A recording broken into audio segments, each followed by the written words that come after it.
Hey everybody, it's Master Gallengeist here, bringing you my Yakuza 4 perspective. And I didn't... This one was at least a little bit different than Yakuza 3 in that the gameplay wasn't overly blocky. However, there were certain things where it's like, alright, stop blocking, you assholes. Now granted, I did play this on normal, and that's pretty much where I'm going to be doing the rest of the series from now on. And just because these things are built to be way too fucking long with too much shit that you have to interact with certain things.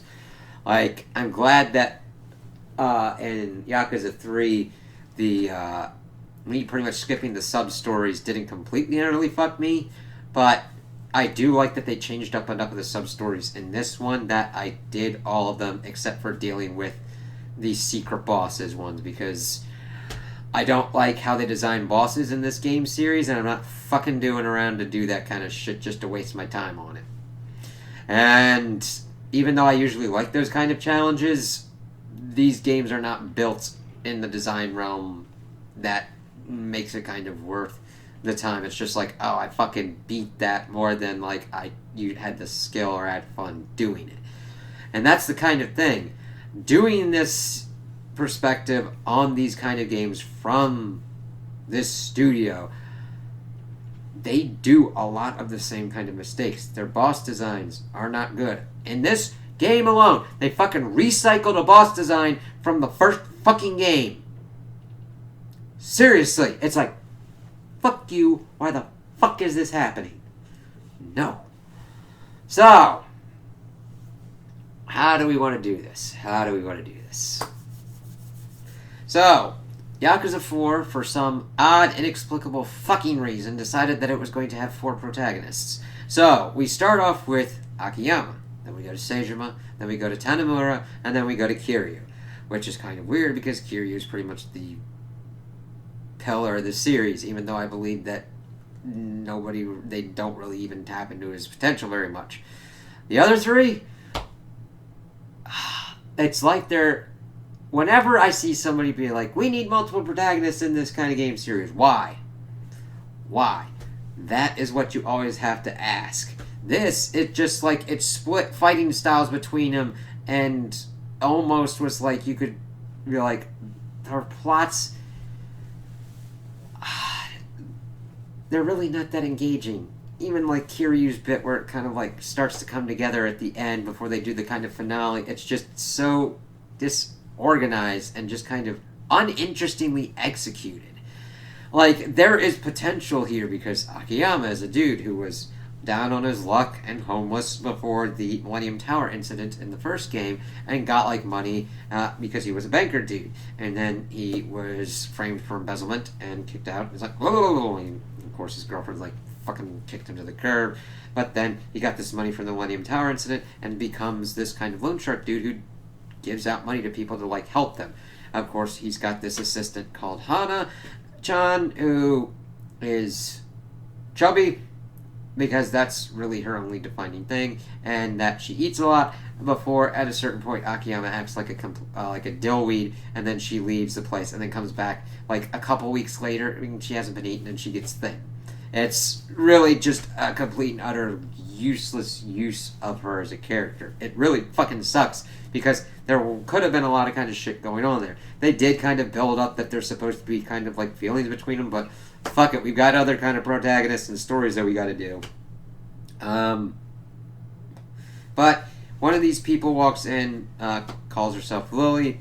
She needs 100 million yen. He pretty much has her go to his fucking cabaret club because, holy fucking shit, cabaret clubs gotta be used out the ass in this game series. And the thing is, I don't mind it, but it's like, everybody's done this kind of shit before, and it's like, granted, usually in the background or on the side, but she works and does that kind of stuff, passes his test, he gives her the money, and tells her to be pretty much okay, and that he's pretty much fallen for her. And I'm like, really? Like, there's nothing to her. And another kind of thing with at least this first part of the story is that there are actual cutscenes in here where there's dead space. Like, and it's not even atmosphere or mood. Like, they're talking or they're getting ready to talk, and then there's like nothing as it like looks at her, looks at him. It's like, what the fuck? And then it's got really kind of bad, at least with this, with shifting. Like, it'll do kind of cinematic cutscene, and then shift over to text reading cutscene, and then shift back over to a cinematic cutscene for no fucking reason. I don't mind if you go cinematic cutscene and you shift your like text kind of stuff, but before you get back into like gameplay where I'm actually fucking doing around and shit. But sandwiching it for some reason, like, why the fuck didn't you just keep it as a cinematic or cut whatever the fuck this shit was out? Because this series has a bad fucking penchant for vomiting plot shit at you that you probably already know or probably already fucking figured out. Like, it's like, alright, she's probably the femme fatale because we see that Akiyama is dealing with this Ueno Siwa clan kind of shit because there's this Kanamura kind of enterprises. He loaned them money so that way this Arai dude can like become like a top Tojo clan dude because fucking reasons. But however, he gets into an altercation with this Uneo Siwa kind of clan, which is linked up with the Tojo clan for reasons. Not really big kind of reasons. It links us back into like Seijima's kind of thing when we get to that, and we'll get to that. But Arai kills this one dude, and we get Tanamura kind of brought up before we get to Tanamura. He's like, oh, I'm public safety, but this dude's fucking shot in the head. And they try and question Akiyama about this whole kind of shit, and question this Kido dude, who's this young kind of dude that gets brought in. It's like, they really tried hard to make him like a similar kind of dude to Kiryu, mainly with his outfit choices at certain kind of instances, but I didn't really give a fucking shit about that. But he gives the money to Lily, and she leaves, and then deals with all that kind of stuff before we shift over to Seijima. Seijima's whole kind of shit goes to 1985, which we'd seen more kind of that stuff in Zero. However, this game came out first, so Zero kind of fills in more of this kind of shit with this. So Seijima's pretty much been in prison for 25 years because he killed like 18 people of the Ueno Siwa clan. Because he was trying to prove himself as a Yakuza. I'm like, that's fucking disturbing. Why don't you fucking do some other kind of shit? But we see him do the hit, and it's like, okay. And then we find out later on that he actually didn't kill a single person, and that he was given, like, rubber bullets. It's very fucking stupid, and it takes us so circuitous kind of places to do this. Like, I swear to God, they came up with the idea of Seijima. Oh, by the way, they've all got kind of different kind of styles, which kind of gets fucking annoying because Akiyama's kind of a kicky dude. This dude, you have to play in a certain kind of way, otherwise you're going to get fucked over, so be careful with Seijima. And then Tanamura is kind of weird as well. Runs fucking weird too for some reason. Kiryu's usual kind of typical stuff, but you gotta like run through the sub-stories to make sure you got leveled up so you got health and shit to do shit. Also, Akiyama's kind of sub-stories are kind of weird because he's trying to do all this kind of stuff with like really weird lessons, trying to teach people like, hey, you should downsize your company instead of just letting it fall under. It's like, if this dude's fucking up enough, I think it would be better if they all kind of like left and found a better place, because this dude, I don't know if he kind of really knows how to handle shit. But Seijima is under the impression that he killed all these people and that he's been haunted by it, but we learned that he actually had rubber bullets, and by never tried to do a fucking headshot on any of these people, which is kind of strange when you're going on a hit on a rival clan. But details. And the thing is, that plot point just seemed like it was trying to retcon him being a murderer. And I don't know why people like this dude. Like, there's nothing that really draws him into me. And he just is kind of a weird dude. And it's strange because we find out that he is the brother of the Lily-chan chick, who is Yasuko Seijima, and they have this whole kind of connection because they're actually like half-siblings. He went and tried to find her biological father because she needed a kidney. found him, and she owes his life. She owes her life to him, and that's why she's really kind of devoted to him. But I really had no emotional connection to these people because she's like blank as a slate in any kind of fucking scene that she's really doing shit in. It's insane because I usually am a sucker for brother sister kind of shit like this, of having that kind of close connection and trying to do what they can to like help and protect their sibling, and I felt fucking nothing.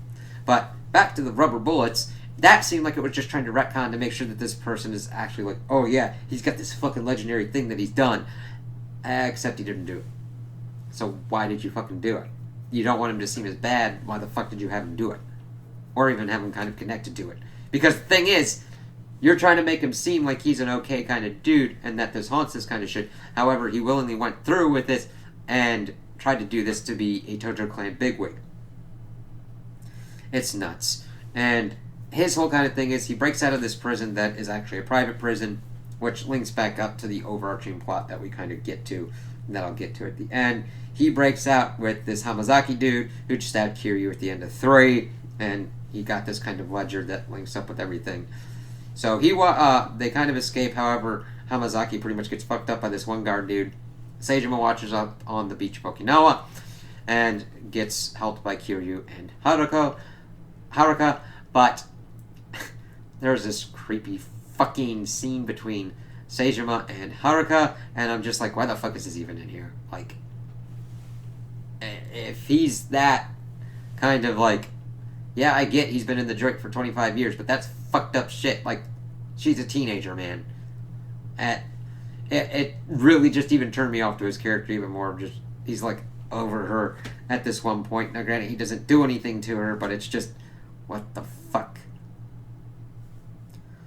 So they kind of help him out. Kiryu at first didn't want to, but he's like, I'm going to go to Kamurocho to learn all the truth and everything. And then his shit in Kamurocho really fucking sucks, because you have to deal with the police everywhere, and you either have to run away from them, because this iteration introduces introduces, I think there were even chase battle things in the third one, but it's such a stupid fucking thing in this one, where you're chasing and having to be chased and running away from people. Like, I didn't do fucking training shit for Akiyama, Seijima, or Tanemura, because I didn't give a fuck about them. I only did most of this shit for Kiryu in order to get the Tiger Drop, because you actually fucking need that, because fuck the boss fights.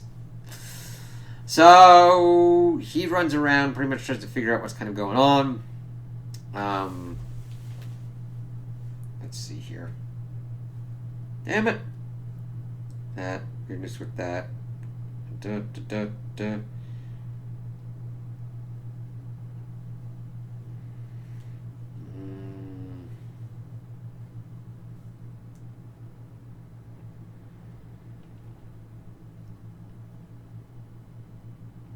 Sorry, it just got so fucking kind of weird. Like, he also then goes to pretty much talk to Majima to figure out what's going on. He lays down that, of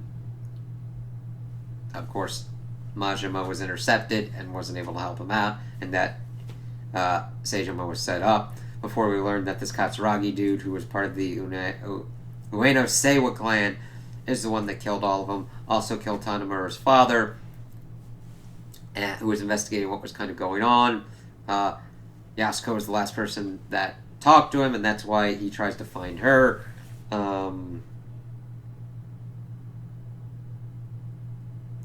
Let's see. We see that the one dude's friend that was killed by Arai pretty much wants to talk to Tanemura of what's kind of going on, but then he pretty much gets killed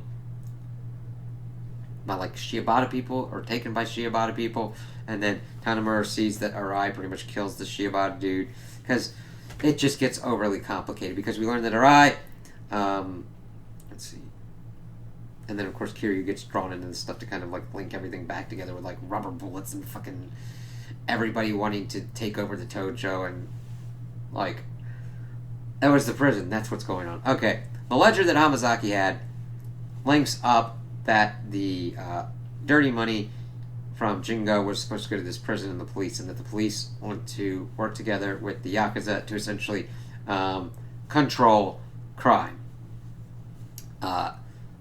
they'll link up and keep everything kind of together, privatize prisons, shit like that. It's like, okay, that's an interesting kind of route to take in that kind of corruption. However, it's done and executed in such a way that's fucking convoluted beyond shit and boring as fuck to me. Like, playing through this is just ungodly to me. Like, I don't mind people that like it or think it's really kind of cool and really great. Like it. Believe that. Have fun with it. I do not want to take that shit from anybody.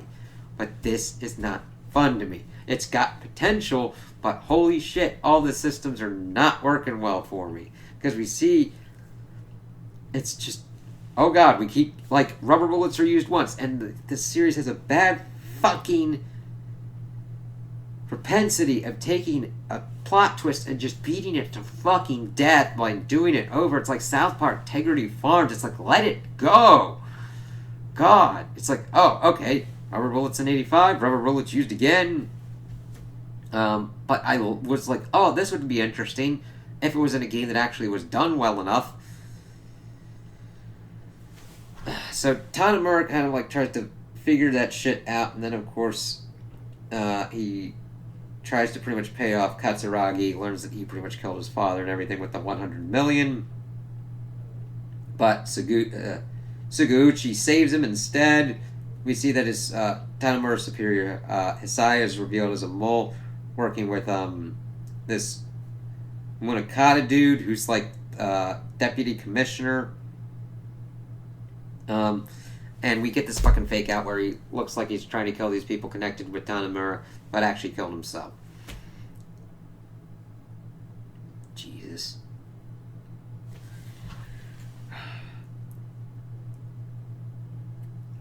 And we learn that Suguchi is a Yakuza undercover in the police. And we learn that Arai is an undercover cop in the Yakuza. It's like, we gotta see these plot twists used again and again. It's like, alright, that doesn't mean... Like, literally, it gets to points where plot shit's explained to me, and I'm like, I don't care. It adds and does nothing. It's like, and?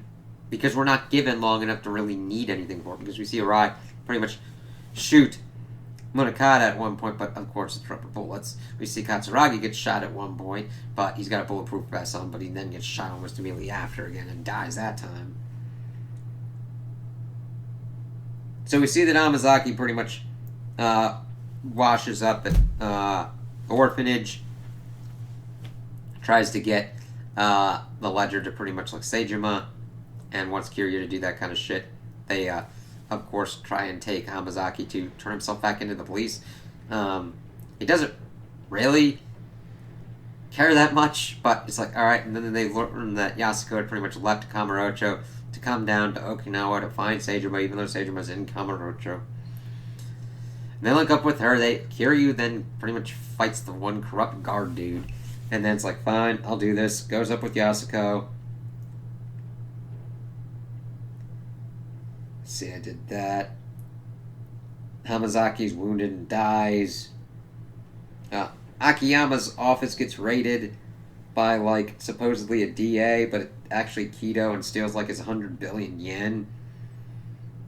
Kiryu leaves Yasuko with, like, Date, who then fucking drugs his ass and leaves. Majima's gotten arrested at this point because Daigo betrayed him. Because he ran the whole thing. Munakata's like, Daigo, we'll work together, but you need to name a rider captain and then make him the next fucking chairman.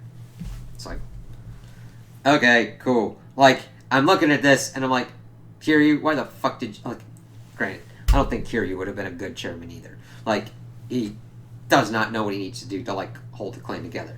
Every fucking game, I'm like, Tojo clan should have just... It's worth nothing. Like, honestly, Kiryu and these other people that are supposedly honored and duty and know what to do should have just made their own fucking company, like the fucking real estate company he had in fucking Yakuza 0, and just did legitimate shit and, like, helped people and, like, protected people. But no, we still have to have this overly rotten, stupid shit going on. Yasuko pretty much then, like, tries to flee and is with Akiyama and Tanimura, and then we get the prerequisite. Kiryu fights the two protagonists that you've been so far and kicks their asses. Because fucking reasons. Ugh. Let's see here. But then then we see that, like, Yasuko and Seijima got captured by Katsuragi, which leads Kiryu to kind of, like, go up there and fight through all these fucking assholes because you need a stupid gauntlet thing to go through. And then we get this whole thing of, like, Kido betraying Katsuragi, Arai betraying Kido and shooting him, and then the 100 billion yen within the hero's stuff. Grasp. Yasuko gets killed here because she pretty much saves Seijima, and then dies shooting Katsuragi because she's killed all these other people, and that's that with her. And we then see that our group of people are like, how do we deal with these assholes? How about we just put 100 billion yen on the roof of the Millennium Tower and see who comes fucking for it? Okay, that sounds fucking stupid. And then just a way for us to have a 4-way boss fight with all the different characters, which fucking sucks. Akiyama's with Arai's at least works competently well enough. Seijima's with Kido's kind of got annoying to me. Kiryu's and Daigo's was good enough for him to be like, I'm about to beat some sense in you.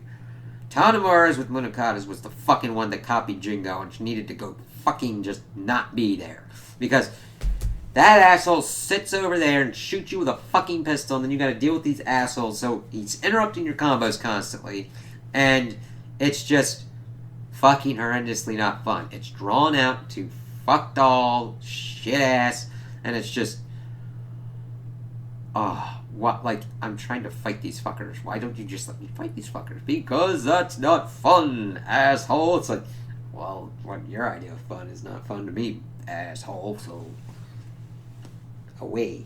Now, if you have fun with it, go for it. That's you? That's cool, alright? I don't have fun with this shit. Let's see.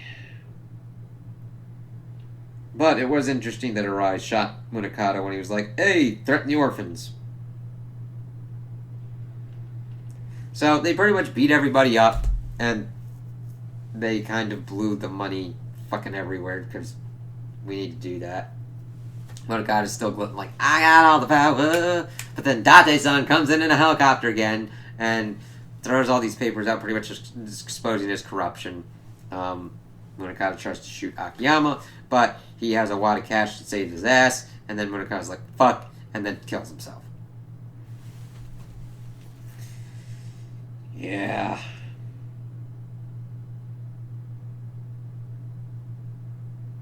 Let's see. Then we kind of get, like, months later, Akiyama's in his office to restart his business. Date's rejoined the force. Kiryu, Daigo, and a newly freed Majima appoints Seijima his own patriarch of his own family, which I don't know why the fuck you would appoint him as his own patriarch, because nothing has been shown of Seijima that would lend me to believe that he would be alright leading anybody. At all. But then again, I wouldn't give Kiryu fucking an orphanage over, like, 9 other kids. Him and Haruka? Alright, I got it. But, like, him and other one, like, he's gotta fucking save the Tojo clan every fucking 2 years? 1 year? God, it's like every year, every 2 years. It's just so annoying, and it's the same thing over and over again. Like, it just doesn't really change. There's bits and pieces, and it just... like, even the sub-stories were done better here, but I mainly did them for more experience and really didn't like the shit that I was seeing in it. Like, Akiyama's ones had their weird lessons. Tanimura was weird because he got called to, like, help a dude get ready to jump, and we fight him and beat the shit out of him to stop him from jumping off the roof. What the fuck kind of message does that send? And then these kids were doing graffiti that were, like, anti-Japanese as they were in the Little Asia part, and they aren't Japanese. And he just feeds them this bullshit thing instead of, like, giving them like a true good lesson of like, oh, just work hard and prove yourself. It's like, really? That's what you got? It's just really weird moral lessons that don't really work, and I guess works better in Japan, but not for me. I'm like, okay, that's kind of weird. I don't like where this is going. I still am interested in what I learned and what goes on with this series and how its game design plays out. But they've really copied themselves a lot. At least these sub-stories had more narrative beef to them, even though that narrative beef was very questionable, because at least, like, in the third one, most of them felt like fucking fetch quests from MMOs. And that shit gets fucking old. Especially when it's like, I don't like playing the actual fighting portion of this game. There's room for cool-ass brawlers and shit going on, and this game does not execute it well to me. And again, if you like it, and it hits it for you, do that. That's cool. I'm not saying you shouldn't like it. I'm not saying you shouldn't like the design if it works for you and you have fun with it and you can do crazy cool shit with it. I don't have that. It's just crazy melodramatic shit to me that doesn't really connect with me. But it's got the potential, and that's what really irks me about it. It's got potential, and it just never really gets to that point for me. It never really delivers on that potential. It just does the next crazy, wacky, fucking bullshit thing, and I'm just like, alright. And it usually is saved to the end. It's like, oh, god damn it. And I am playing through the fifth one to see how that kind of goes, and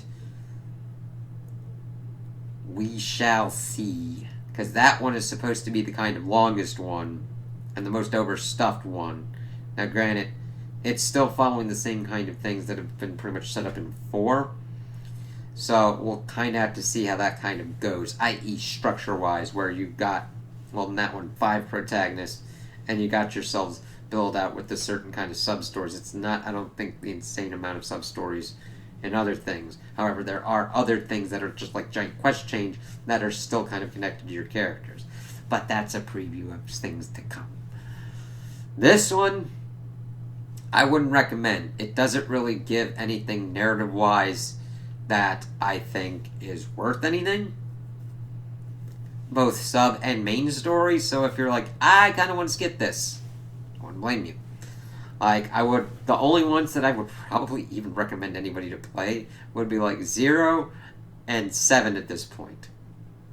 Which is sad. Like, that's weird that I can say that kind of shit. 0 seems to be the best executed out of this shit that went on, because I actually kind of had fun with it, even though the story was kind of nutty, and I was like, how can this one be the best kind of story? And then I'm playing through all this, and I'm like, oh Jesus, it kind of is. And that's not saying much. And 7 working because it had them change radically the design of what the actual gameplay is with turn-based versus the insanity-inducing stuff that goes on with the boss designs in here. Fuck Monokata and that Jingo battle, you fucking copy and pasting motherfuckers.